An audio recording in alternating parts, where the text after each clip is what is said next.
Hello and welcome along to another episode of this FM19 story, The Head Coach with me, Daniel. It's season 12, episode 7, and today we play a crucial second leg of our Champions League first knockout round as we try to edge past Lille and make our way into the quarter-finals. Can we keep the European dream alive? We'll find out in a couple of moments. But before that, we've also got our youth intake as well. We've got the message come up, but we haven't looked at it yet, so we'll find out together whether anyone special's here. But obviously we don't really mind too much in this series, as if we win the league and a domestic double, we'll probably be off again in the summer. We want to get through the big four leagues if possible, and we've still got Spain and Germany to complete. But firstly, a massive thank you to everyone that's continued to follow along this season. I really hope you're enjoying our new adventure in Italy and abroad for the first time as much as I am. We're really determined to succeed abroad, and as you can see from the league table, it doesn't look to be too far away. And we're also on for an invincible season, as you can see, something special that's just 13 games away, and that would really be a crowning achievement, possibly the best of our career.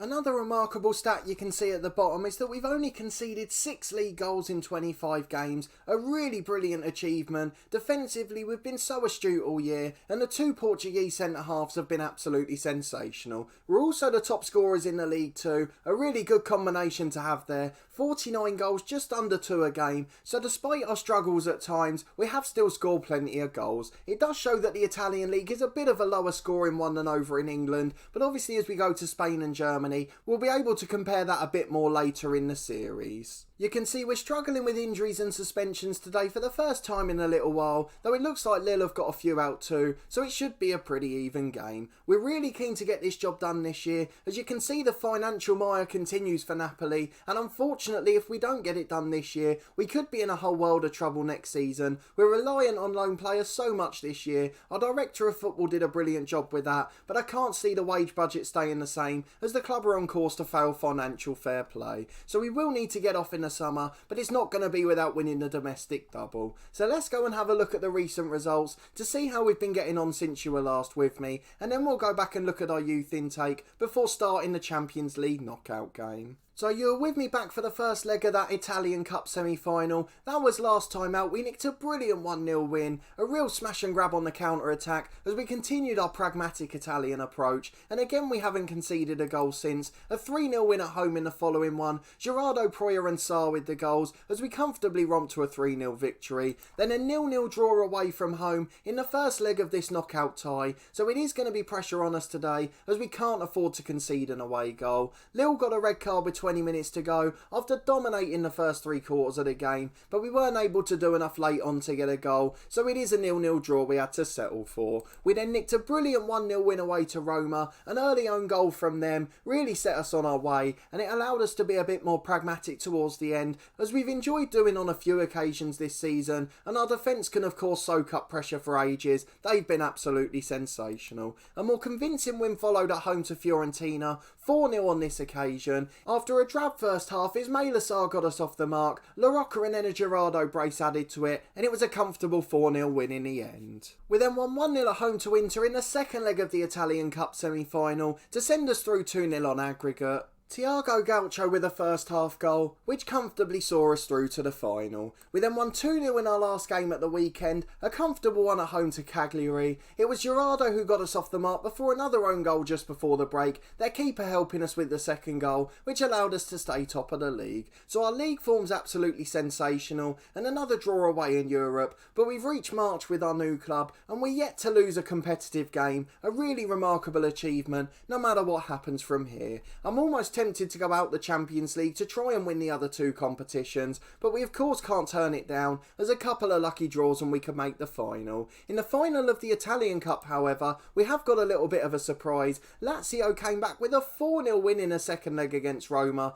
and they've managed to get through to the final, where of course they'll be playing against us. Lazio at the moment are pretty high up in the league. They're doing a decent job themselves. They're in that pack from 3rd to 6th, which is just separated by 1 point. Last season's champions Juve Juve are in there, and then Roma, Lazio and Milan join them. So they are a way off us in the league, but on their day they can certainly cause trouble. But let's go back to our inbox, all the way back to see our youth intake. We've got the message to meet our new players. You can see we haven't clicked on it yet, so let's go and find out together if anyone special's coming through in Italy. Let's click on the message and hope it's a good one, and again it's the worst of the lot. We did have our youth intake in the last episode of our One Club series with Torquay as well, so go back and check that one out if you haven't seen it. But this message isn't a particularly good one, just one 3.5-star player available. Mehdi Ayari, that is, a 15-year-old striker. Tunisian, which is a little bit strange. I'm not sure if the club's got links. I didn't have that much of a look into the behind the scene features of the club. He can't finish particularly well. He's got a terrible determination attribute, not the hardest worker in the world, and I don't think he's going to make it at the top level, even if he becomes a decent pro. So a bit of a disappointing youth intake, but it doesn't really matter too much in this Journeyman series, as we're going to be off in the summer, so long as we go and win the Italian league. But let's be back in a moment for our European dream. We'll be back for the home leg against Lille, the crucial decider for a place in the quarter-final. I'll see you in a moment for news of the lineup.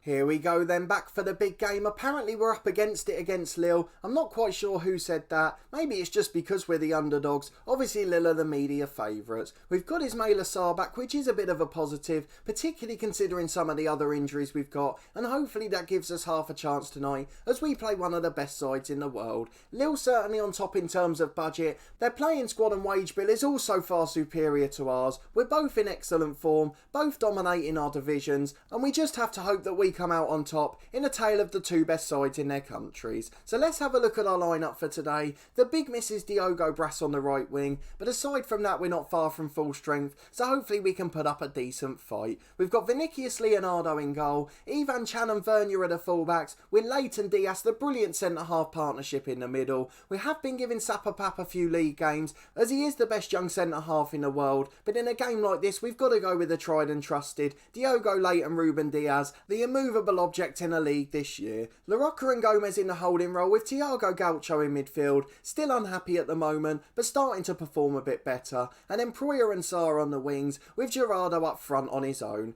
Sarr and Gerardo have both been in brilliant scoring form this season, and we're going to need them again tonight. Let's get into the game and see if we can get the result and manage to keep the clean sheet we desperately need.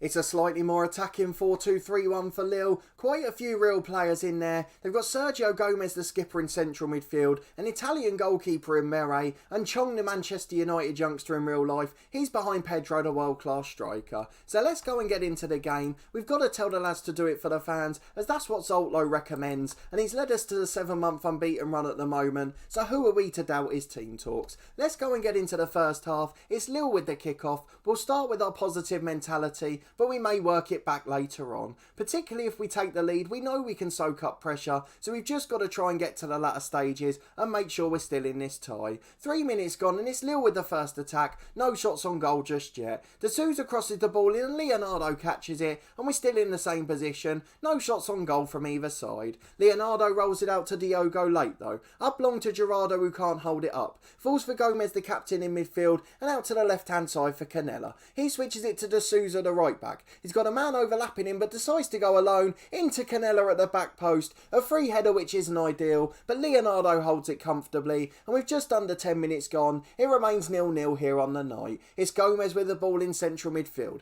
He gets it back to Vernier and now late. We're really playing a low tempo game, just dictating possession before bringing it out from the back. La Rocca gets it wide to Ivan Chan, still in our own half, not able to get out, but that's a lovely switch to Sarr. He can take on the fullback and deliver to Proyer at the back post unmarked, forces a save from Mere, not the best effort in the end. It's an out-swinging corner to be taken by Gaucho. Obviously Diogo Brass is the normal taker, he's unavailable with injury tonight. We're missing a couple with suspension as well. Lima would normally come in at fullback for the Champions League, but with his aggressive personality, we'd probably get a yellow or red tonight. It's Proyer on the right hand side as we're starting to get into this. Gerardo loses out in the air, it falls for Claudio Gomez on the edge, and he absolutely rifles it, but it's just wide of the post, and with 15 gone we're back with a free kick. Thiago Gaucho puts it over the bar, and it remains 0-0 despite a better start for us. Well, it's half time, and what a quiet half an hour that was. We only saw one highlight since the last one on camera, and it was just the ball being hoofed out for a throw. A very strange situation, not quite sure why we saw it, but at the break it's 0-0, though Lille have probably just edged it. We of course had a couple of highlights that we saw, but Lille have had more shots on target, and Zoltlo's not particularly happy. He's told us to tell the lads it's disappointing. We'll get back into the second half with most of them motivated. Thiago Gaucho gets the ball to Gomez. Here's Vernier on the left hand side in Gomez. Will we be able to create an early chance? Ismail Assar's lost possession. The highlight ends and it remains goalless. A really poor game so far. Can we nick another one of our famous 1-0s? It's Thiago Gaucho with a free kick from the edge. Forces a brilliant save from Mere. It's hacked away and we've got another one on the right now. Proya delivers towards Gaucho. Diogo late to Thiago again. Into Ismail Assar. His shot's blocked and La Rocca gets it to Gomez. Out wide to Proya. There's three in the middle. Gerardo's one of them, but he's beaten to it by the defender. It's hacked away, and with 10 minutes gone in the second half, we've got to start to think about changes as Pedro has a free kick for Lille. Sergio Gomez into Canella, falls for the centre half in the middle, and we're behind on the night and we now need 2 goals. This is a bit of a perilous position. We're going to go very attacking. We're going to ask the lads to show some passion. They're being fired up by the feedback, but we haven't seen a response just yet. We're going to make a change already. Thiago Gaucho coming off. Courtinovis will go on as an advanced playmaker, and he'll go to an attacking duty as well. Proya's not had the best game, so he'll be replaced by the youngster Marigi, and Gerardo's been awful in front of goal, so Bernard Martin comes on. Can he be the hero? It would certainly change my opinion of him if he got the 2 goals to see us through tonight. But I do think the European dream's going to be over. It was always going to be a big ask in Italy. They haven't got the strongest sides in Europe. Juventus the only one that normally competes. So I'm not expecting us to get the victory, but if we can focus on winning the domestic double, particularly the league campaign, at least we can move on to a big club in Spain or Germany and focus on Europe next year. 15 minutes to go and Lille are still on top. 5 minutes to go. We've demanded more from the lads. They're all a little bit nervy. Ismail Assar nearly scores a screamer from the edge, but our attacking efforts are in vain. And unfortunately, although the lads are focused, it doesn't look like it's going to be our night. I'd at least like an equaliser so we'd still be unbeaten officially, but it looks like it's also going to be our first defeat at Napoli. A landmark moment you've seen this season. It's a long ball forward which is headed away. La Rocca gets it into Bernard Martin. He shoots but it's blocked. It was always an ambitious effort. Marigi gets a corner, deflecting it off the fullback. It's into the back post and cleared away, and it is going to be a 1-0 defeat. We've fallen the narrowest way possible to Lille, who are the best side in France and one of the best in Europe. Don't be surprised if they're in the final or competing for the trophy. They have a goal kick with a minute to go, and it's been a thoroughly professional away performance by them. It's Mere, the Italian keeper, flying the flag for Italy and Europe. He's taken as long as he can. It's a good pragmatic approach, and as much as we've enjoyed it in the early stages this year, we've been outdone by a Lille today. The French opponents have been magnificent, although they've just passed one out for a throw there. Just 5 seconds to go though, and it won't matter. We lose 1-0 on the night, and unfortunately we're out of the Champions League. Lille are deserved winners, and they're a really good side who will go a long way. We'll tell the lads it was disappointing because their performance was poor, but we expected to go out in this game, and now we can really focus on the league. I hope that first defeat doesn't take their confidence, because we really want to get this done in 1 year, and with the lead we've got, hopefully we can't throw it away, with some friendly games to come in the run-in. There's the confirmation Lille triumph. We had more shots, but many of them were from distance. We didn't really create the clear-cut chances, which Lille seemed to do in the end. It's the best competition in Europe, but we're not going to win it again. We got so close with Newcastle last year, just losing out in a semi-final to Man City, and this time we've been beaten by a better Lille side. We certainly weren't expecting to win this competition here. We've got £8.5 million into the bank. That's going to be crucial for the club next year. We'll deal with the press conference off camera in a moment, but let's go and have a look at the competition screen. To put Italian football into perspective on this game, don't forget the board only expected us to reach the group stages this year. They didn't even expect the second best side in Italy to make it through to the last 16. They wanted us to reach the semi-final of the Italian Cup. We've obviously made it to the final, for which we'll be favourites, but Lazio are a pretty good side, and losing that one could really ruin our season. But not as much as if we throw away the league. It's a 2-horse race if we're brutally honest. We're 9 points clear of Inter Milan, still invincible at at the moment, but will that change now? We've lost a bit of confidence and lost our first game at the club. We've only got to qualify for the Champions League, so we're in no danger of getting sacked if we throw it away, but it would be a real bit of disappointment and I'd probably look to move on anyway. Whether another club would take me if we finish second, that's a completely different matter to consider. But if we go to the schedule to see when we'll next be back, we know exactly what game it's going to be. The only game that can really spoil our running, coming at the start of April. We're playing at home to Inter Milan, the side in second place in the league. We've got to get 4 points out of the 2 games before and make sure we don't lose that one. So I hope you'll come and join me for that crucial game as we really look to cement our place at the top and almost wrap up the season as champions before our Italian Cup final the month after. 2 trophies would still be a brilliant season and would allow us to move on to the next country. But if you did enjoy this episode and our narrow defeat against Lille, please do put a thumbs up on the video. Maybe you're just delighted to see our first defeat. I'll forgive you for that. No one wants to see us winning all the time. We are going to focus domestically just as we planned anyway. We really want to win the Italian League and the Cup final's obviously a bit of a lottery, but if we perform on the day, I'm sure we'll have no trouble. But I hope you'll join me for that massive title decider in the next one. Let me know down in the comments how you think it'll go. Do you think there's a risk the lads will turn now? We'll throw the season away, or will we get straight back on track with a couple of more friendly games in the league to come?